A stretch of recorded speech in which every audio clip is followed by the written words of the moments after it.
وَلَقَدْ يَسَّرْنَا الْقُرْآنَ لِلذِّكْرِ فَهَلْ مِن مُدَّكِرٍ۔ وَهُوَ الَّذِي ذَرَأَكُمْ فِي الْأَرْضِ وَإِلَيْهِ تُحْشَرُونَ، پھر اللہ نے زمین میں پھیلا دیا ہے تمہیں۔ وَهُوَ الَّذِي، وہی ذات ہے، ذَرَأَكُمْ، جس نے پھیلا دیا ہے تمہیں، فی الارض، زمین میں۔ زمین میں کہاں کہاں پھیلایا ہے؟ اللہ اکبر، رنگ رنگ کی دنیا پھیلا دیا۔ ذَرَأَكُمْ، کسی کو مرد بنایا، کسی کو عورت بنایا، کسی کو کالا، کسی کو گورا، کسی کو افریقی، کسی کو انگریز، کسی کو جاپانی، کسی کو چائنیز۔ دیکھیں تو دنیا میں نسلیں کتنی، رنگ رنگ کی دنیا ہے، سبحان اللہ۔ اور پوری کائنات، پوری زمین کے اندر جہاں جہاں اللہ نے پھیلایا ہے، ذَرَأَكُمْ فِي الْأَرْضِ، زمین میں پھیلا دیا ہے۔ اب یہ جو پھیلانا ہے، یہ صرف اس کی وسعت کو بھی ظاہر کرتا ہے اور اس کے تنوع کو بھی ظاہر کرتا ہے۔ یعنی یہ کثرت تو ہے ہی، یہ ڈائیورسٹی ہے، ایک تنوع ہے، ایک اختلاف ہے، ایک کثرت ہے، بہت زیادہ قسم کی چیزیں ہیں، لیکن قیامت والے دن وہ سب کو وَإِلَيْهِ تُحْشَرُونَ، تم سب اکٹھے کر کے اس کے سامنے جمع کیے جاؤ۔ اللہ اکبر، اسی نے پھیلایا ہے، وہی اکٹھا کر لے گا، اس کے پاس طاقت ہے، وہ جس چیز کو جہاں جہاں پھیلایا ہے وہ سب کو لے آئے گا، واپس وہیں پہ پہنچا دے گا۔ اللہ اکبر۔ وَهُوَ الَّذِي يُحْيِي وَيُمِيتُ، وہی ذات ہے جو زندہ کرتی اور موت دیتی ہے۔ اللہ اکبر۔ وَلَهُ اخْتِلَافُ اللَّيْلِ وَالنَّهَارِ، اور یہ جو زمین اور یہ جو دن اور رات کا آنا جانا ہے، جو اس کا اختلاف ہے، یہ بھی اسی کے پاس ہے، اسی کا ہے، اسی کے ہاتھ میں ہے رات دن کا جو الٹ پلٹ کرنا ہے۔ افلا تعقلون، پھر تم یقین نہیں رکھتے، عقل نہیں کرتے، سمجھتے نہیں ہو۔ وہ ذات جو اتنی طاقت رکھتی ہے اور اتنا اس کے پاس اتنی قدرت ہے، یہ قدرت الہی کی نشانیاں ارد گرد پھیلی ہوئی کائنات میں تمہارے سامنے ہیں، پھر بھی تم عقل نہیں کرتے، سمجھتے نہیں ہو۔ بلکہ سمجھنا تو انہوں نے کیا تھا، قالو، آگے سے کہتے ہیں، مثل ما قال الاولون، وہی باتیں کہتے ہیں جو اس سے پہلے لوگ کہتے رہے۔ کیا؟ قالوا اذا متنا وکنا ترابا وعظاما ائنا لمبعوثون، کہتے ہیں اذا متنا، کیا جب ہم مر جائیں گے، وکنا ترابا، اور پھر مٹی ہو جائیں گے، وعظاما، اور ہڈیاں ہو جائیں گے، مر گئے، مٹی ہو گئے، ہڈیاں منتشر ہو گئیں، ائنا لمبعوثون، کیا پھر بھی ہم دوبارہ اٹھائے جائیں گے؟ یہی بات ان کے دماغ سے نہیں جاتی، یہ سوال ان کا نہیں ختم ہوتا، ان کو سمجھ نہیں آتی کہ وہ اللہ، وہ ذات جس نے پیدا کیا ہے۔ دیکھیں ہر جگہ پہ جہاں انہوں نے سوال کیا ہے کہ مر گئے، مٹی ہو گئے، دوبارہ کیسے، کون اٹھائے گا، کیسے اٹھایا جائے گا، یہی سوال، یہ سمجھ نہیں آتا۔ اللہ، اس پر جو اللہ کریم نے قرآن میں بہت سادہ اسلوب میں جوابات دیے۔ مَن يُحْيِي الْعِظَامَ وَهِيَ رَمِيمٌ، ہر جگہ پہ اللہ کریم نے تقریباً یہی جواب دیا۔ جواب یہ دیا ہے کہ تمہیں یہ پریشان ہونے کی ضرورت کیا ہے کہ کون زندہ کرے گا؟ مَن يُحْيِي الْعِظَامَ وَهِيَ رَمِيمٌ، ہڈیاں گل سڑ گئیں، کون زندہ کرے گا؟ اللہ۔ فرمایا اتنا سادہ سا جواب ہے، قُلْ يُحْيِيهَا الَّذِي أَنشَأَهَا أَوَّلَ مَرَّةٍ، وہ پیدا کرے گا جس نے پہلی دفعہ پیدا کیا۔ پہلی دفعہ پیدا کرنا مشکل ہے نا، دوسری دفعہ پیدا کرنا تو مشکل ہی کوئی نہیں۔ اللہ، لہذا پریشانی کی کوئی بات نہیں ہے، وہی پیدا کرے گا۔ قالوا اذا متنا وكنا ترابا وعظاما ائنا لمبعوثون، یہ ایک سوال کرتے ہیں، پھر بھی ہم پھر بھی زندہ کیے جائیں گے، اٹھائے جائیں گے۔ لقد وعدنا نحن وآباؤنا، یقیناً وعدہ کیا گیا تھا ہم سے اور ہمارے آباء و اجداد سے، ھذا، یہی وعدہ کیا گیا تھا، من قبل، اس سے پہلے بھی، ان ھذا الا اساطیر الاولین، پرانے دور کی کہانیاں ہیں اور کچھ بھی نہیں ہے۔ ان ھذا، نہیں ہے یہ، الا، مگر، اساطیر الاولین، پرانے لوگوں کی کہانیاں۔ اساطیر اسطورہ کی جمع ہے، اسطورہ کہتے ہیں کوئی پرانی لکھی ہوئی کہانیاں جو ہوتی ہیں اس کی، یعنی پرانی کہانیاں اور کچھ بھی نہیں۔ یعنی ان کا کہنا یہ ہے کہ یہ بات کہ تم دوبارہ اٹھائے جاؤ گے، یہ ہمارے آباء و اجداد سے بھی یہی وعدہ کیا گیا تھا۔ لقد وعدنا نحن وآباؤنا من قبل، ہم ہمارے ساتھ اور ہمارے آباء و اجداد کے ساتھ پہلے بھی یہی وعدہ کیا گیا تھا کہ تم دوبارہ اٹھائے جاؤ گے، تو آج تک تو جا کے کوئی واپس نہیں آیا، آج تک تو ہم نے نہیں دیکھا کہ وہ واپس آیا ہو، لہذا یہ کچھ بھی نہیں ہے، ان ھذا الا اساطیر الاولین، ایسے پرانے لوگوں کی کہانیاں ہیں، کچھ بھی نہیں ہے۔ زندہ ہونا ہوتا تو آج تک کوئی زندہ ہو کے واپس آیا ہوتا نا، اتنے ہمارے آباء و اجداد صدیاں پرانے فوت ہو گئے، اس دنیا سے چلے گئے، ان سے بھی یہی کہا جاتا تھا کہ تم دوبارہ اٹھائے جاؤ گے، آج تک تو کوئی اٹھایا نہیں گیا۔ یعنی اندازہ کریں اس سے بڑی کٹ حجتی اور کیا ہوگی؟ کس نے کہا ہے کہ اس دنیا میں زندہ کیا جائے گا؟ کہا تو یہ گیا ہے کہ زندہ کیے جاؤ گے آخرت میں۔ اگر آخرت کا عقیدہ درست ہو، میں نے شروع میں عرض کیا کہ جب نظریہ حیات درست نہیں ہوتا نا، اور نظریہ حیات کیا ہے؟ موت سے پہلے پہلے کی زندگی، تو پھر اس طرح کے مغالطے پیدا ہوتے رہتے ہیں۔ یہ مغالطہ اس لیے پیدا ہوتا ہے نا کہ زندگی تو ہے موت سے پہلے پہلے کی، تو اگر اب تک وعدہ تھا کہ دوبارہ اٹھائے جاؤ گے تو پھر اب تک اٹھائے جا چکے ہوتے۔ تو جن کا زندگی کا تصور یہ ہے کہ نہیں، اس دنیا میں یہ زندگی کا ایک پرت ہے، ایک حصہ ہے، اصل زندگی مرنے کے بعد ہے، تو جب مرنے کے بعد جب آخرت قائم ہوگی تو پھر اٹھایا جائے گا، یہاں نہیں اٹھایا جانا۔ کبھی نہیں کسی نبی نے وعدہ کیا کہ یہاں اس دنیا میں اٹھایا جائے گا، لیکن ان کو یہ کٹ حجتی اس لیے آتی ہے کہ انہوں نے کبھی زندگی کا تصور اس موت سے آگے دیکھا ہی نہیں، لہذا انہوں نے کہا لقد وعدنا نحن وآباؤنا هذا من قبل، یہی وعدہ اس سے پہلے ہمارے آباء و اجداد سے کیا جاتا رہا۔ ان ھذا الا اساطیر الاولین، اور کچھ نہیں ہے، یہ پرانے لوگوں کی کہانیاں، اور کچھ نہیں۔ اگر ہوتا تو اب تک کوئی زندہ ہو کے آتا نا۔ پھر آگے اللہ کریم نے اس کے جواب میں 4 سوالات کیے ہیں منکرین آخرت سے۔ قل، اے حبیب صلی اللہ علیہ وسلم ان سے پوچھو ذرا، لمن الارض ومن فیہا ان کنتم تعلمون، یہ بتاؤ اگر تمہیں کچھ پتا ہے تو یہ بتاؤ کہ یہ زمین اور اس زمین کے اندر جو کچھ ہے یہ کس کا ہے، کس کی ملکیت ہے؟ اے حبیب صلی اللہ علیہ وسلم ان سے سوال کرو۔ سیقولون للہ، ان کا جواب ہوگا کہ اللہ ہی کی ملکیت ہے۔ قل افلا تذکرون، آپ پھر فرما دیجئے پھر تم نصیحت کیوں نہیں پکڑتے؟ اچھا، یہ وہ سوالات ہیں عقیدہ مشرکین کے لیے اللہ کریم نے ان کے عقیدے کا جو کھوکھلا پن ہے وہ ظاہر کرنے کے لیے پورے قرآن میں متعدد مقامات پر اس طرح کے سوالات کیے۔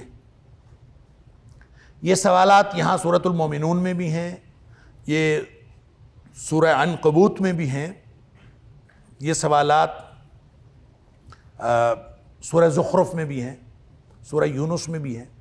مختلف مقامات پر اللہ کریم نے مشرکین مکہ کا عقیدہ کہ ان کا عقیدہ کیا ہے وہ واضح کرنے کے لیے، ان سے پوچھو زمین و آسمان کا خالق کون ہے، ان سے پوچھو زمین کس کی ہے، ان سے پوچھو زمین میں جو کچھ ہے کون اگاتا ہے، کون آسمان سے بارش برساتا ہے، کون رزق دیتا ہے، کون رزق کھلا کرتا ہے، کون رزق تنگ کرتا ہے۔ یہ سارے سوالات ان سے پوچھو، یہ کہیں گے لَيَقُولُنَّ اللَّهُ، ان کا جواب ہوگا اللہ ہی سب کچھ کرتا ہے۔ اندازہ کریں یہاں بھی وہی سوالات ہیں، اور اتنے یہ سوالات کہ یہ سب کچھ اللہ کرتا ہے، یہ تو توحید کا عقیدہ نہیں ہے۔ اس سے بڑا توحید کا عقیدہ کیا ہوگا کہ سب کچھ اللہ کرتا ہے۔ قُل لِمَنِ الْأَرْضُ وَمَنْ فِيهَا، پوچھو ان سے کہ زمین کس کی ہے اور زمین کے اندر جو کچھ ہے کس کا ہے۔ ان کنتم تعلمون، اگر تمہیں کوئی علم ہے تو بتاؤ۔ سیقولون للہ، فوراً بولیں گے اللہ ہی کا ہے، سب کچھ اللہ کا ہے، زمین اللہ کی، زمین کے اندر جو کچھ ہے سب اللہ کا، اللہ کی ملکیت۔ قل افلا تذکرون، پھر آپ فرمائیے پھر نصیحت کیوں نہیں پکڑتے؟ قل، اگلا سوال، من رب السماوات السبع ورب العرش العظیم، 7 آسمانوں کا مالک کون ہے، عرش عظیم کا مالک کون ہے؟ سیقولون للہ، وہ جواب دیں گے اللہ ہی مالک۔ قل افلا تتقون، اور پھر تم اس سے ڈرتے نہیں؟ جب اللہ ہی ہے تو پھر اس سے ڈرتے کیوں نہیں ہیں؟ اس کا تقوی کیوں نہیں اختیار کرتے؟ اس کی ناراضگی سے بچتے ہوئے اور اس کی خوشنودی حاصل کرتے ہوئے زندگی کیوں نہیں گزارتے؟ افلا تتقون۔ قل، ایک اگلا سوال بھی فرمائیے، من بیدہ ملکوت کل شیء، اللہ اکبر۔ سوال پوچھئے کون ہے کہ جس کے ہاتھ میں ہر چیز کی بادشاہت ہے، ہر چیز کا اختیار جس کے ہاتھ میں، وہ کون ہے؟ قل، آپ فرمائیے، من کون ہے بیدہ ملکوت کل شیء، جس کے ہاتھ میں ہر طرح کی بادشاہت ہے، ہر طرح کا اختیار جس کے پاس ہے، وہ کون ہے؟ وَهُوَ یجیر، جو پناہ دیتا ہے، وَلَا يُجَارُ عَلَيْهِ، اور جس کے مقابلے میں کوئی پناہ دینے والا نہیں۔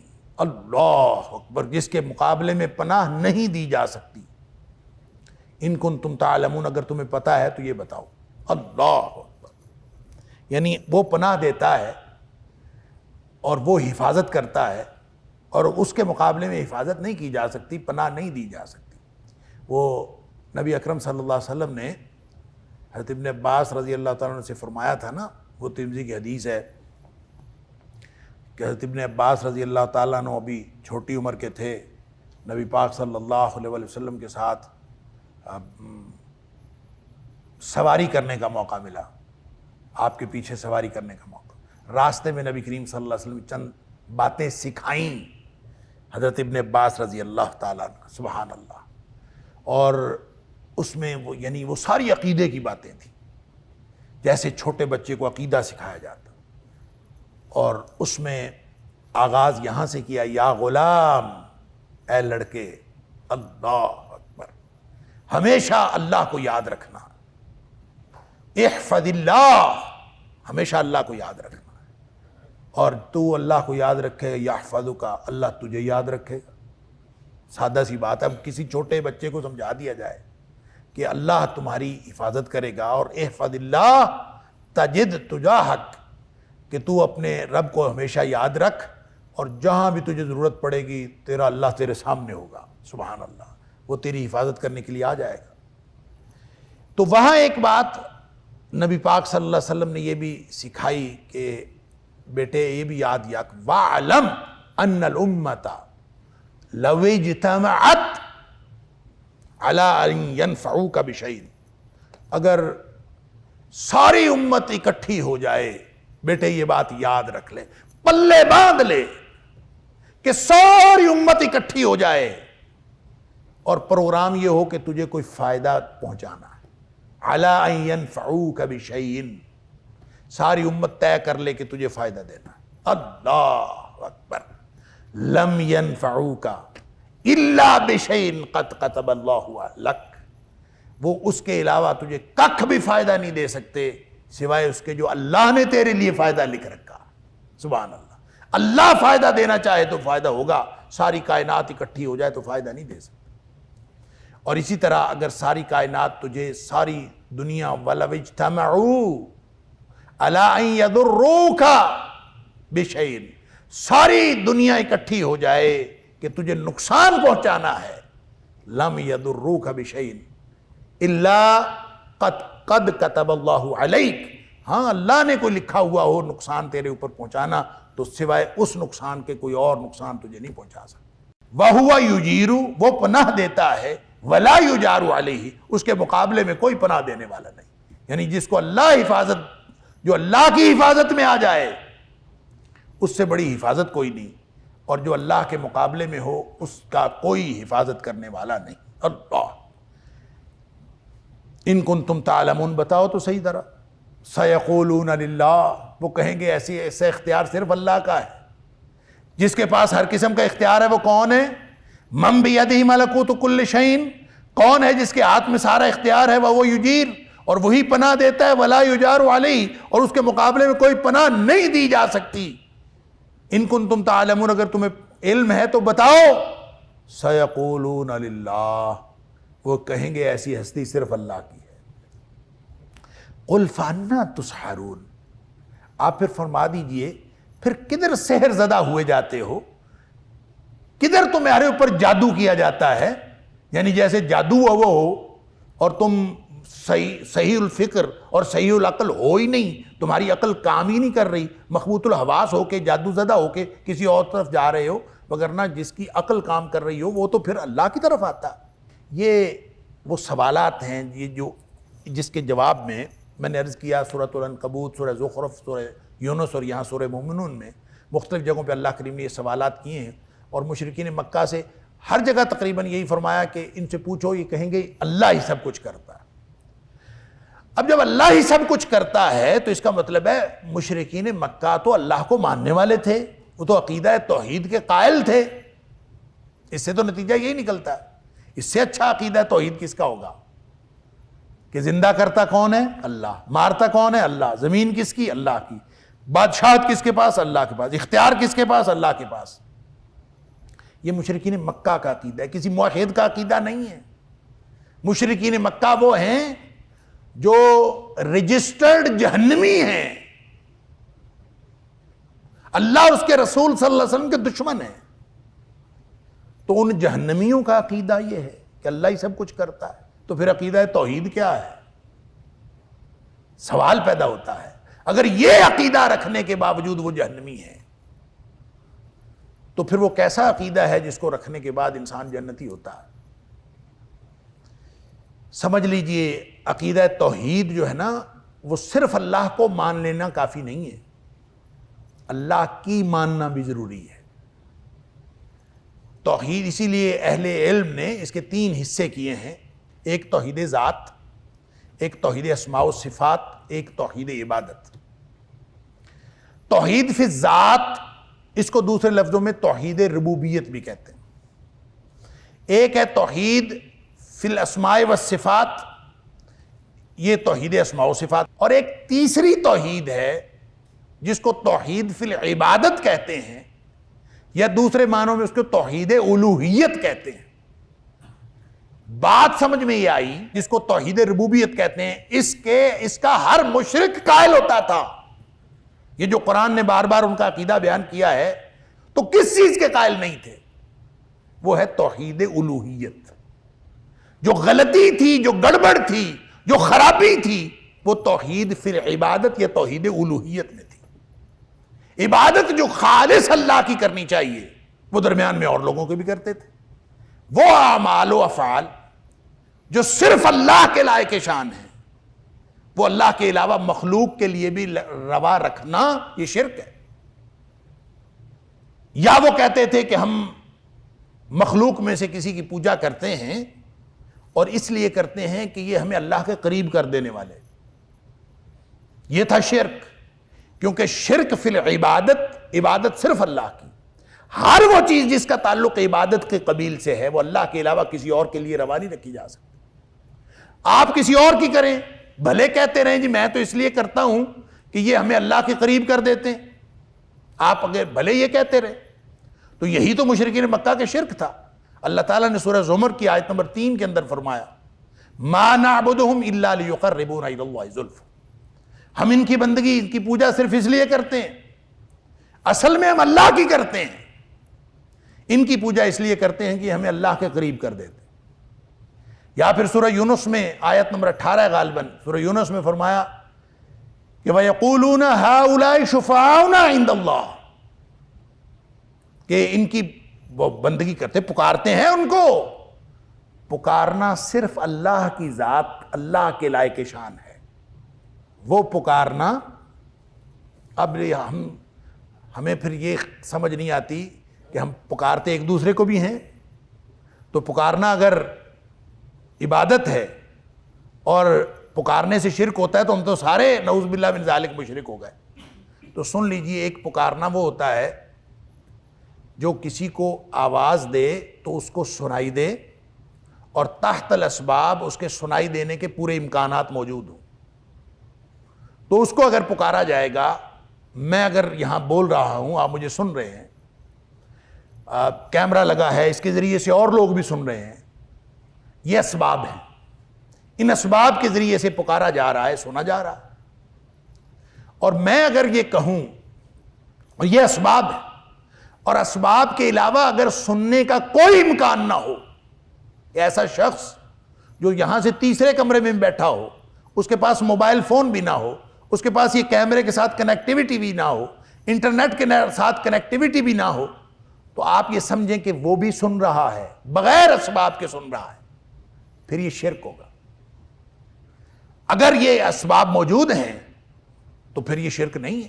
تحت الاسباب پکارنا، ایک دوسرے سے مدد حاصل کرنا، مدد مانگنا، مدد دینا، یہ کوئی شرک نہیں. اللہ کریم نے اسباب پیدا کی، اسی لیے پیدا کی. اسباب کے تحت جو چیز بھی ہے وہ شرک نہیں ہے، اور جو فوق الاسباب ہے وہ صرف اللہ کی شان. اور اگر توحید الوہیت کو نہ مان کر مشرکین مکہ رجسٹرڈ جہنمی ہو گئے ہیں تو میں اور آپ کس بات کی مولی ہیں کہ آج کے دور میں ہم جو مرضی کرتے رہیں. ہمیں وہ جو کہتے ہیں کہ جناب امت محمدیہ شرک کر ہی نہیں سکتی، نعوذ باللہ من ذالک، یہ پتہ نہیں کہاں سے عقیدہ نکالا. اللہ اکبر. اللہ تعالیٰ نے قرآن میں فرمایا کہ بہت سارے مومن ایسے ہیں جو شرک کرتے ہیں، سورہ یوسف کے اندر فرمایا. لہذا شرک تو ایسی بیماری ہے، یہ بعض اوقات جانتے بوجھتے ہوئے لگتی ہے، بعض اوقات بغیر جانے بوجھے بھی لگ جاتی ہے. نبی پاک صلی اللہ علیہ وسلم نے فرمایا یہ تو چیونٹی کی چال چلتا ہے شرک. جیسے چیونٹی چلتی ہے اور ایک دم جسم پہ چڑھ جاتی ہے، پتہ ہی نہیں چلتا، اس طرح شرک جو ہے چیونٹی کی چال چلتا ہے. اس کے لیے نبی پاک صلی اللہ علیہ وسلم نے دعا سکھائی، دعا کرتے رہنا چاہیے، شرک سے بچتے بھی رہنا چاہیے، ساتھ دعا کرتے رہنا چاہیے. کیا دعا کرنی ہے؟ اللہم انی اعوذ بک من ان اشرک بک شیئا اعلمہ واستغفرک لما لا اعلم. اللہ مجھے اس شرک سے بھی اپنی پناہ میں لے لے جس شرک کا مجھے علم ہو. میں اس شرک سے بھی تیری پناہ میں آتا ہوں اور اس شرک سے بھی تیری بخشش مانگتا ہوں جس کا مجھے علم ہی نہ ہو، مجھے پتہ ہی نہ چلے اور مجھ سے شرک سرزدہ ہو جائے. اتنی بری اور اتنی بڑی بیماری ہے، اللہ معاف فرمائے. یہ اس لیے فرمایا احتیاط ہے نا، عملاً احتیاط کریں، شعوری طور پر احتیاط کریں، بچتے رہیں ہر طرح کے شرک سے، لیکن پھر بھی دعا کرتے رہیں کہ اللہ اگر کوئی شرک انجانے میں ہو جائے تو اس سے بچا لے. اس لیے کہ اتنی بڑی اور اتنی بری بیماری ہے کہ قرآن کہتا ہے کہ اگر انبیاء بھی شرک کا ارتکاب کر لیں، حالانکہ انبیاء سے شرک کا ارتکاب ممکن ہی نہیں ہے، یہ ہمیں سمجھانے کے لیے کہا ہے. 18 نبیوں کا ایک ہی جگہ ذکر کیا، حالانکہ پورے قرآن میں کوئی 25 نبیوں کا نام لے کر ذکر کیا گیا، 25 نبیوں کے نام آئے، 18 کے نام ایک ہی جگہ لے کے فرمایا وَلَوْ أَشْرَكُوا لَحَبِطَ عَنْهُمْ مَا كَانُوا يَعْمَلُونَ. یہ اگر شرک کا ارتکاب کریں، بڑے بڑے نبی ہیں، اگر ان سے شرک کا ارتکاب ہو جاتا وَلَوْ أَشْرَكُوا لَحَبِطَ عَنْهُمْ مَا كَانُوا يَعْمَلُونَ، تو ان کے سارے اعمال ضائع ہو جاتے. اللہ اکبر. یہ چونکہ اتنی خطرناک بیماری ہے، اس لیے اس سے بچنے کے لیے شعوری طور پر بچنا بھی ہے، سمجھنا بھی ہے کون کون سی. لہذا سب سے بڑی بات ہے توحید الوہیت. اس کو سمجھیں، اس کو پڑھیں، علماء سے پڑھیں توحید الوہیت کیا ہے اور توحید فی العبادت کیا ہے. اس کو سمجھیں اور عبادت کا ہر وہ عمل جو بھی عبادت کے قبیل سے ہے وہ سوائے اللہ کے کسی اور کے لیے لائق شان نہیں. اور جب کسی اور کے لیے ہم روا رکھیں گے تو یہ شرک ہو جاتا ہے. اللہ تعالیٰ معاف فرمائے. لہٰذا یہ سارے سوالات کیے اور ساتھ ساتھ کہا پھر مرے کدھر جاتے ہو؟ افلا تذکرون افلا تعقلون افلا تتقون فانا تسحرون. ساتھ ساتھ سوالات کیے ہیں کہ اگر تم سمجھتے ہو کہ اللہ ہی سب کچھ کرتا ہے تو تم اللہ کا تقویٰ کیوں نہیں اختیار کرتے، نصیحت کیوں نہیں پکڑتے. اور آخر پہ فرمایا فانا قل فانا تسحرون، بتاؤ پھر تم پر جادو کیسے کیا جاتا ہے، یعنی کون ہے جو جادو کر رہا ہے، کس جادو کے اثر میں ہو تم جو پھر بھی اللہ کی بات نہیں مان رہے. بل اتیناہم بالحق وانہم لکاذبون. ان سوالات کے بعد بھی جب وہ جانتے بھی ہیں اس کے باوجود بلکہ اتیناہم بالحق، ہم نے ان کو حق دیا ہے، اتیناہم بالحق، ہم نے ان کو حق عطا کیا ہے. وانہم لکاذبون، لیکن ان کا کیا حال ہے کہ سمجھتے ہوئے جانتے بوجھتے ہوئے حق کا انکار کر رہے ہیں. وانہم لکاذبون، اس کو جھٹلا رہے ہیں. مَتَّخَذَ اللَّهُ مِن وَلَدٍ وَمَا كَانَ مَعَهُ مِنْ إِلَٰهٍ، نہ تو اللہ نے کوئی اولاد پکڑی ہے. متخذ اللہ من ولد, اللہ کی نہ ہی تو اللہ کی کوئی اولاد ہے. وما کان معہ من الہ, نہ ہی اللہ کے ساتھ کوئی الہ ہے. یعنی اللہ کون ہے؟ اللہ الصمد. صمد کا معنی یہ ہوتا ہے ایک احتیاج یا ضرورت یا محتاج ہونا کہہ لیں, یا کسی کے ساتھ بھی کنیکشن احتیاج کا ہونا, یہ دوہرا ہوتا ہے. ایک یہ کہ آپ کو کسی چیز کی ضرورت پڑے تو آپ اس کے محتاج ہوں ضرورت کی وجہ سے. ایک احتیاج یہ ہوتی ہے کہ آپ کی کوئی خواہش ہو تو آپ خواہش کی وجہ سے کسی کے محتاج ہوں, کہ آپ کی خواہش پوری نہیں ہو رہی, آپ چاہتے ہیں کہ کوئی بندہ میرے پاس. ایک تو ہے ضرورت, کہ ضرورت جو ہے وہ پوری دنیا اللہ کی عبادت کرے تو کوئی اللہ تعالیٰ کی کوئی ضرورت پوری کرے گی. اللہ تعالیٰ کو کوئی احتیاج نہیں ہے کہ کوئی اللہ کی بندگی کرے. ایک ہوتی ہے خواہش, آرزو, یعنی اللہ کو احتیاج نہیں ہے, اللہ کو ضرورت نہیں ہے کسی کی, لیکن اللہ کی آرزو ہو, اللہ کی خواہش ہو, اللہ کی چاہت ہو کہ لوگ میری بندگی کریں. تو اللہ کو اس بات کی احتیاج ہو, چاہت کی احتیاج ہو, ایسا بھی نہیں.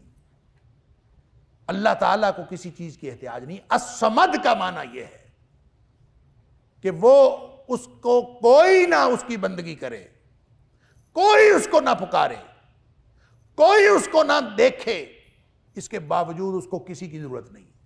ساری کائنات کو اس کی ضرورت ہے, اس کو کسی کی ضرورت نہیں. وہ الصمد ہے.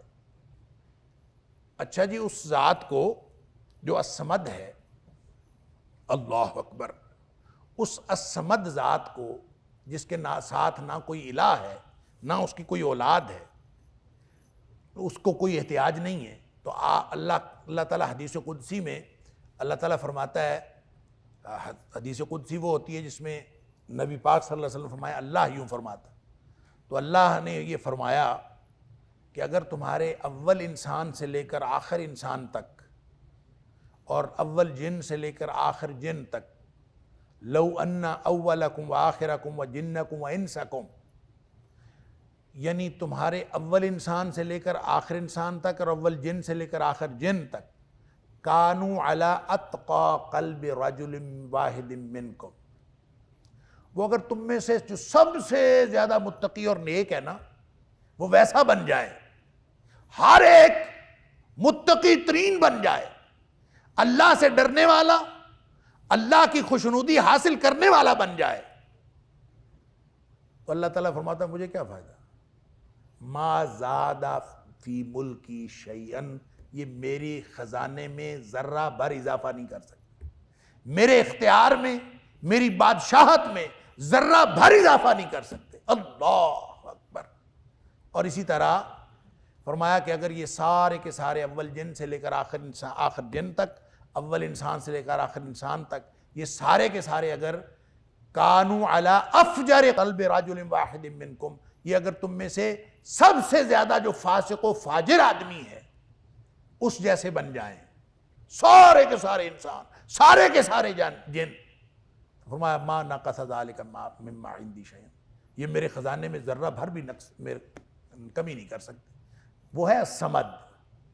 ساری کائنات اس کی بندگی کرنے والی بن جائے, اس کے خزانے میں کوئی اضافہ نہیں ہوتا. ساری کائنات اس کی نافرمانی کرنے والی بن جائے, اس کے خزانے میں کوئی کمی واقع نہیں ہوتی. تو جب اس کے ساتھ وہ ہے ہی بغیر, اس کو وہ اولاد کی کیا ضرورت ہے بھائی؟ جو اس قدر بے نیاز ہے اس کو اولاد کی کیا ضرورت ہے؟ اور اس کے ساتھ کوئی دوسرا ساتھ الہ بھی نہیں ہے. اچھا, یہاں پہ ایک بڑی خوبصورت دلیل دی, پورے قرآن میں مختلف دلائل ہیں توحید کے, یہاں پہ ایک بڑی خوبصورت دلیل دی. فرمایا وما کان معہ من الہ, اس کے ساتھ کوئی الہ نہیں ہے. اذا لذهب كل الہ بما خلق. دیکھیں ایک تو بات یاد رکھیں, پورے قرآن میں ایک بات بار بار کہی گئی ہے کہ الہ وہ ہوتا ہے جو خالق ہو. الہ ہونے کے لیے خالق ہونا ضروری ہے. جو خالق نہیں ہے نا وہ الہ اور رب نہیں ہو سکتا. لہذا اللہ تعالیٰ بار بار یہی پوچھتا ہے, ارونی مما خلقوا, مجھے دکھاؤ انہوں نے کیا پیدا کیا. کوئی پیدا کیا انہوں نے کچھ؟ جب انہوں نے کچھ پیدا نہیں کیا تو تم ان کو خالق اور ان کو الہ اور رب کیسے مانتے ہو؟ اور پھر یا ایھا الناس اتقوا ربکم الذی خلقکم والذین من قبلکم لعلکم تتقون، اے کائنات کے لوگوں اپنے اس رب کی بندگی کرو جس نے تمہیں پیدا کیا، تمہارا خالق ہے، تمہارے پہلے لوگوں کا بھی خالق ہے، اس لیے کہ خالق کا حق ہوتا ہے کہ مخلوق اس کی بندگی کرے، اور مخلوق کا فرض ہوتا ہے۔ اور دنیا میں اگر کوئی اور خالق ہے تو وہ الہ ہو سکتا ہے، اگر کوئی اور خالق نہیں ہے تو پھر وہ الہ کیسے ہو سکتا ہے؟ تو یہی اسلوب اللہ کریم نے پورے قرآن میں یہ مضمون بار بار مختلف اسالیب میں بیان فرمایا ہے کہ چونکہ خالق وہ اکیلا ہے، جب وہ خالق اکیلا ہے تو الہ کوئی اور کیسے ہو سکتا ہے، رب اس کے ساتھ کوئی اور کیسے ہو سکتا ہے؟ تو سورہ حج میں تو اللہ کریم نے سبحان اللہ، میں یہ سمجھتا ہوں کلائمیکس ہے وہاں تو فرمایا ان الذین تدعون من دون اللہ، وہ لوگ، یہ بلکہ فرمایا کہ یا ایھا الناس ضرب مثل فاستمعوا لہ، کائنات کے لوگوں اللہ ایک مثال بیان کرتا ہے، ایک مثال بیان کی جاتی ہے، کان لگا کے سنو، غور سے سنو، اگر یہ مثال بھی سمجھ نہیں آتی سبحان اللہ، اللہ کا کلام ویسے ہی اللہ تعالیٰ فرما دے تو اس کے اندر اپنی تاثیر ہے۔ جب یہ فرما دیا کہ ایک مثال بیان کی جا رہی ہے، ذرا کان لگا کے سنو، غور سے سنو، کیا کہ جن لوگوں کو تم پکارتے ہو نا اللہ کے علاوہ، لن یخلقوا ذبابا، وہ ایک مکھی پیدا نہیں کر سکتے، وَلَوْ اجْتَمَعُوا لَهُ، کائنات کے سارے یہ جو بنے ہوئے خدا ہیں، پرانے نئے سائنسدان، معاشرتی ماحول والے، ارلے پرلے، سب اکٹھے ہو جائیں، مشینیں بھی اپنی لے آئیں، سب کچھ لے آئیں، ایک مکھی نہیں بنا سکتے۔ جب وہ ایک مکھی پیدا نہیں کر سکتے تو خدا کیسے ہو گئے، الہ کیسے ہو گئے؟ سبحان اللہ۔ پھر فرمایا کہ چلیں یہ پیدا کرنا تو بڑی بات ہے، جب حضرات یہ سارے دنیا والے کھانے پہ بیٹھتے ہیں نا، کھانا کھانے، وَإِن يَسْلُبْهُمُ الذُّبَابُ شَيْئًا، مکھی ایک کھانے پہ بیٹھتی ہے، وہ اپنے حصے کا ذرا سا کھانا اٹھا کے لے جاتی ہے، وہ کھانا جو چھین کے مکھی لے جا رہی ہے، یہ دنیا کائنات کے سارے سائنسدان اکٹھے ہو کے، یہ بڑے یہ چھوٹے، یہ جو اپنے آپ کو رب کہنے والے، الہ کہنے والے، وہ یہ سارے اکٹھے ہو جائیں اور اس مکھی سے وہ کھانا چھین کے دکھا دیں، پیدا کرنا تو دور کی بات، اللہ اکبر، ضعف الطالب والمطلوب۔ جب اس قدر کمزور لوگ ہیں مخلوق والے، مخلوق ہے ہی کمزور، تو ان کو سمجھ نہیں آتی کہ کمزور نے کمزور سے مانگا تو کیا مانگا، ضعف الطالب والمطلوب، مانگنے والا بھی کمزور اور جس سے مانگا جا رہا ہے وہ بھی کمزور۔ اور اگلی آیت میں اللہ فرماتا ہے ما قدر اللہ حق قدرہ، انہوں نے اللہ کی قدر ہی نہیں جانی، یہ کہاں الہ بنا کے بیٹھے ہوئے ہیں۔ تو یہاں اللہ کریم نے جو اسلوب اختیار فرمایا ہے، فرمایا کہ اگر متخذ اللہ من ولد وما کان معہ من الہ، نہ تو اس کی کوئی اولاد ہے اور نہ ہی اس کا کوئی ساتھ کوئی الہ ہے، اگر ہوتا اذا لذهب كل الہ بما خلق، تو الہ تو وہ ہوتا ہے نا جس نے کوئی پیدا کیا ہو، کوئی چیز مخلوق ہو اس کی، تو ہر الہ اگر کوئی ہوتا تو وہ اپنا پیدا کیا، وہ اپنی پروڈکشن جو ہے، اپنی تخلیق وہ ساتھ لے کے چلا جاتا نا۔ یعنی اگر چار لوگوں نے مل کے یہ کائنات بنائی ہے، نعوذ باللہ من ذالک، نقل کفر نہ باشد، اللہ کریم فرماتا ہے اذا لذهب كل الہ بما خلق، ہر الہ پھر اپنی اپنی مخلوق اٹھا کے لے جاتا نا، ایک میری پروڈکشن ہے، ایک اس کی پروڈکشن ہے، ایک اس کی پروڈکشن ہے، ایک اس کی پروڈکشن ہے، چار لوگوں نے مل کے ایک پروڈکشن بنائی ہے، تو ہر بندہ اپنی پروڈکشن لے جاتا کہ یہ میں نے بنایا ہے، وہ کہتا ہے میں نے بنایا ہے، وہ کہتا ہے میں نے بنایا ہے۔ اگر کائنات کا کوئی اور الہ ہوتا تو ہر الہ اپنی تخلیق اٹھا کے لے جاتا، تو پھر کیا ہوتا، وَلَعَلَىٰ بَعْضُهُمْ عَلَىٰ بَعْضٍ، تو پھر ہر خدا دوسرے پر اپنی برتری جتانے کی کوشش کرتا، ہر الہ دوسرے پر اپنی برتری جتانے کی بھی کوشش کرتا، تو زمین میں کچھ باقی کیا بچتا؟ وہ جو سورہ ابراہیم میں فرمایا تو پھر تو زمین میں بگاڑ پہ لفاسدہ تھا، اس میں تو بگاڑ پیدا ہو چکا ہوتا۔ تو زمین کا نظام، سموتھ رننگ، کائنات کا پورا شاندار نظام یہ بتاتا ہے کہ سبحان اللہ عما یصفون، اللہ کی ذات ان سارے عیوب و نقائص سے پاک ہے جس کے بارے میں یہ لوگ باتیں کرتے ہیں۔ ان کو سمجھ نہیں آتی کس ذات کے بارے میں بات کر رہے ہیں، اتنی سی مخلوق ہے۔ وہ جو ہے نا واسع کرسی السماوات والارض، زمین و آسمان کے اوپر اس کی کرسی حاوی ہے۔ وہ کتنی سی کائنات ہے اور کتنی حاوی اس کی کرسی ہے، اس کے اوپر کتنی بڑی ذات ہے، اللہ اکبر۔ اس ذات کے بارے میں لوگ یہ سمجھتے ہیں کہ اس کے ساتھ کوئی الہ مخلوق میں سے اٹھ کے بن جائے گا۔ ما قدر اللہ حق قدری، انہوں نے اللہ کی قدر نہیں کی۔ اور سبحان اللہ عما یصفون، وہ ذات پاک ہے۔ پاک جو ہے نا، یہ میں کئی دفعہ عرض کرتا ہوں اور پھر میں بار بار اس لیے بتاتا ہوں کہ یہ ذہن میں مفہوم راسخ ہونا چاہیے۔ سبحان اللہ جب ہم کہتے ہیں کہ اللہ پاک ہے، تو پاک کا مطلب یہ نہیں ہوتا کہ ایک ناپاک ہے اور ایک پاک ہے، وہ والا پاک نہیں ہے۔ سبحان کا مطلب ہوتا ہے وہ ذات جو عیوب و نقائص سے پاک ہو۔ عیب کہتے ہیں خامی کو، اور نقص کہتے ہیں کمی کو۔ وہ ذات سبحان ہے۔ جو سبحان ذات ہوتی ہے نا، اس میں نہ کوئی کمی ہے اور نہ خرابی ہے۔ اور جس ذات میں نہ کوئی کمی ہو نہ کوئی خرابی ہو، اس کو ساتھ الہ بنانے کی ضرورت کیا ہے؟ اس کو کسی کو اپنے ساتھ ملانے کی ضرورت کیا ہے؟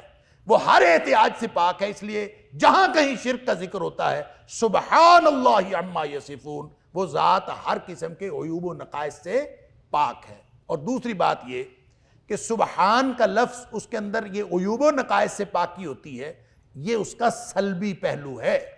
سبحان کے لفظ کا یہ سلبی پہلو ہے کہ اس کی ذات عیوب و نقائص سے پاک ہے، اس میں نہ کوئی عیب ہے نہ اس میں کوئی نقص ہے۔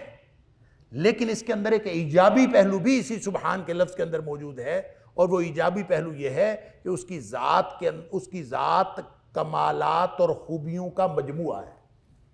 کمی بھی کوئی نہیں، خرابی بھی کوئی نہیں، حسن، خوبی، کمالات، وہ دنیا کائنات میں جو بڑے سے بڑا کوئی تصور ہو سکتا ہے وہ اللہ کی ذات میں بھرپور موجود ہے۔ لہذا جب آپ سبحان کہتے ہیں نا، تو اس میں صرف یہ تصور نہیں آتا کہ وہ عیوب و نقائص سے پاک ہے، اس میں یہ تصور بھی شامل ہے کہ وہ کمالات کا بھی مجموعہ ہے، لہذا اس کو کس چیز کی ضرورت نہیں۔ فرمایا سبحان اللہ عما یصفون۔ یہ جو دنیا والے مشرک بکواس کرتے ہیں، ان ساری باتوں سے اللہ کی ذات بہت بلند اور پاک ہے۔ اللہ تعالی ہم سب کو قرآن سمجھنے اور عمل کرنے کی توفیق عطا فرمائے۔ وآخر دعوانا الحمدللہ رب العالمین۔ إن هذا القرآن يهدي للتي هي أقوم ويبشر المؤمنين الذين يعملون الصالحات أن لهم أجرا كبيرا